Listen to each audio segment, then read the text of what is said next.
বর্তমানে দেশে আইন শৃঙ্খলা পরিস্থিতি কি রকম রয়েছে সেই বিষয় নিয়ে একটু জানতে চাইবো যে কিছুদিন আগেই আমরা গাজীপুরে প্রকাশ্যে সাংবাদিক তুহিন হত্যার ঘটনা দেখলাম। এর আগে একই দৃশ্য দেখা গেছে মিটফোর্ডের সামনেও। তবে বিভিন্ন গণমাধ্যমের প্রকাশিত খবর বলছে মে থেকে জুন এই 3 মাসে ব্যক্তিগত ব্যবসায়িক ও রাজনৈতিক বিরোধের জেরে দেশে বিভিন্ন স্থানে ছুরিকাঘাতে কুপিয়ে কিংবা গুলি করে অন্তত 23টি প্রকাশ্য হত্যার ঘটনা ঘটেছে। এরই মধ্যে আগস্টের প্রকাশ্যে 5টি হত্যার ঘটনা সামনে এসেছে।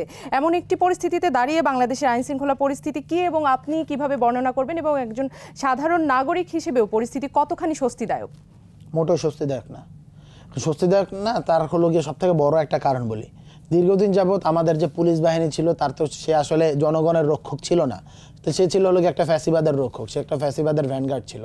সো আপনি যখন হাসিনার ফ্যাসিবাদের যে ভ্যানগার্ড, সেই পুলিশকে কোনো প্রকার আমরা কি বলবো যে তাদের শাস্তির আওতা না আসে, এই পুলিশটা কিন্তু আমাদের হলো গিয়ে আমাদের ভাইদেরকে আমাদের বোনদেরকে গুলি করে শহীদ করেছে। এখনও আমরা হসপিটালে গেলে দেখতে পাবেন যে 1 বছরের বেশি চলে গেছে, এখনও ছেলেগুলো কাতরাচ্ছে। অসংখ্য মানুষের চোখ নেই, চোখ হারানো মানুষের সংখ্যা 2-3 হাজার 4 হাজারেরও বেশি।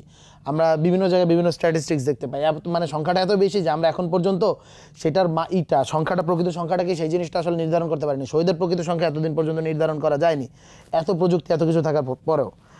সো এই পুলিশটা যারা গুলি করেছে তাদেরকে কোনো প্রকার সংস্কার করা হয়েছে? তাদের কয়জনকে শাস্তির আওতায় আনছে? আপনি বলছেন যে আপনি অমুককে তমুক জায়গায় বদলি করে দিয়েছেন, তমুককে বদলি করে দিয়েছেন। আপনাকে একটা এক্সাম্পল দিই, আপনি যাত্রাবাড়িতে গুলি চালিয়েছেন। এখন যাত্রাবাড়ির যারা আন্দোলনকারীরা তারা আপনাকে চেনে, আপনাকে তারা রাখতে দেবে না। আপনি তাকে কি করলেন? আপনি তাকে পাঠিয়ে দিলেন কক্সবাজার, এবং কক্সবাজারে যে গুলি চালিয়েছে তাকে আপনি পাঠিয়ে দিলেন যাত্রাবাড়ি।